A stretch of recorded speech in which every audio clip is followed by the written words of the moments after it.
ดีใจนำครูอาสา 4,000 กว่าคนได้หับการแก้ไขแล้วครูแม่นหัวใจสำคัญของระบบการศึกษาเป็นผู้ที่บ่เพียงแค่ถ่ายทอดความรู้ตามหลักสูตรแต่ยังมีบทบาทในการปูพื้นฐานความคิดปรับทัศนะและปั้นแต่งคุณธรรมทางจิตใจให้แก่ผู้เรียนเพื่อให้เติบใหญ่เป็นพลเมืองที่มีคุณภาพและรับผิดชอบต่อสังคมในบริบทของการศึกษาสมัยใหม่ครูบ่แม่นเพียงผู้สอนตามตำราแต่เป็นผู้ชี้นำผู้ให้คำแนะนำและผู้สร้างแรงบันดาลใจให้นักเรียนกล้าคิดกล้าถามและกล้าเรียนรู้อย่างมีวิจารณญาณ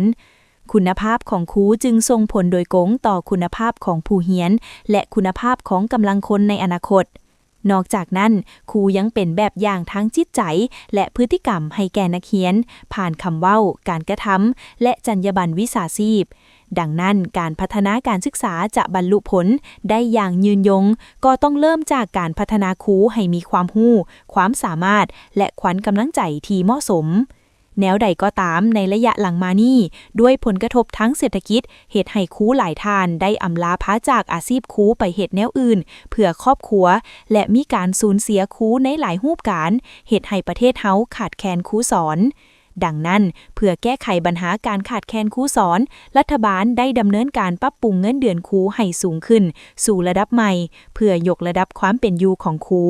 การปรับปรุงเงินเดือนในครั้งนี้ถือเป็นก้าวสำคัญในการรักษาครูให้อยู่ในระบบการศึกษาและสร้างขวัญกำลังใจให้ครูสามารถอุทิศตนพัฒนาคุณภาพการเรียนการสอนได้อย่างยืนยงฐานห้องศาสตราจารย์ปริญญาเอกทองสฤษดิ์มังนอเมฆรัฐมนตรีกระทรวงศึกษาธิการและกีฬาได้ให้สัมภาษณ์ในโอกาสเข้าร่วมกองประชุมรัฐบาลเปิดกว้างครั้งที่ 2ประจำปี 2025ในวันที่ 12 มังกร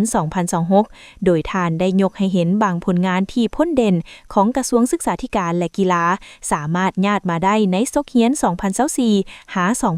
2025โดยเฉพาะแขนงศึกษาได้พัฒนาหลักสูตรและแบบเรียนสามัญวิชาชีพใน 11 สาขาอาชีพเช่นเสริมความงามส่องแปลงและติดตั้งไฟฟ้าส่องแปลงเครื่องเย็นแปรรูปผลิตภัณฑ์กสิกรรมขั้นพื้นฐานส่องแปลงรถจักรไฟฟ้าปรุงแต่งอาหารคอมพิวเตอร์พื้นฐานปลูกฝังตัดหยิบและส่องแปลงรถจักรพร้อมกันนี้ก็ได้จัดสุดฝึกอบรมวิชาครูสั้นประถมให้พนักงานนักรบเพื่อไปช่วยสอนอยู่โรงเรียนประถมเขตห่างไกลซอกหลีก4สูบส่วนการศึกษาชั้นสูงได้มีการปรับปรุงหลักสูตรการเรียนการสอนขึ้นใหม่27หลักสูตรคงเขตกีฬากายกรรมได้เข้าร่วมแข่งขันหลายประเภทกีฬาอยู่ระดับภาคพื้นและสากลสามารถญาติได้เหรียญต่างๆในหลายประเภทกีฬาซึ่งมีบางประเภทกีฬาที่พ้นเด่นนอกจากนี้ยังได้ค้นคว้าการปฏิรูปการศึกษาในสายสามัญศึกษาจากระบบ 5+4+3 เป็น 6+3+3 พร้อมทั้งได้แก้ไขปัญหาครูอาสาสมัคร 4,000 กว่าคนได้สำเร็จโดยพื้นฐานและจะตั้งพันขยายดำรัสว่าด้วยรัฐกรครูมาตรา 13 ว่าด้วยการทดแทนครูที่สูญเสียใน 7 รูปแบบอันสำคัญแมนได้สำเร็จการหันเปลี่ยนโครงสร้างเงินเดือนจากรัฐกรครูมาเป็นโครงสร้างเงินเดือนบริหารเพื่อกะเกียมยกระดับเงินเดือนเงินอุดหนุนครูตามโครงสร้างใหม่ที่กระทรวงการเงินได้กำหนดและจะตั้งปฏิบัติในเดือน1ปี 2026นี่นับว่าเป็นข่าวดีซึ่งหลังจากนี้ครูทั่วลาวนอกจากจะได้รับเงินเดือนพื้นฐานแล้วยังมีเงินนโยบายเงินตำแหน่งวิชาการเงินสอนห้องควบอื่นๆอีกมีข่าวดีจะมาบอกสำหรับใครสนใจเช่าพื้นที่ขายเครื่องทุกประเภทและเช่าพื้นที่ป้ายโฆษณาอยู่ตลาดลาวสนใจสอบถามที่เบอร์ 02058389209 สถานที่ตั้งอยู่บ้านสุพังเมืองไซธานีนครหลวงวิจันทร์